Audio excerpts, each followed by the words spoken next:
সমস্যা জালফেল মাজার নামে পরিচিত সীতাকুণ্ড মাজার 360টা সিঁড়ি পার হওয়ার পরে যেখানে যেতে হয় আমরা এখানে এক্সারসাইজ করি।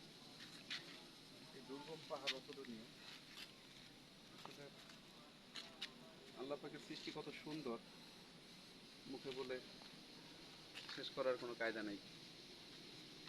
আসেন আসেন। 360টা সিঁড়ি পার হয়ে এসেছে এখানে। সারা বাংলাদেশের আনাচে কানাচে থেকে এখানে লোকজন আসে, দর্শনার্থীরা আসে। আমাদের এই কমর আলী শাহ, কমর শাহ বাজান, উনি এই মাঝের একসময় একাই থাকতেন, ছোট একটা পটে রান্না করতেন।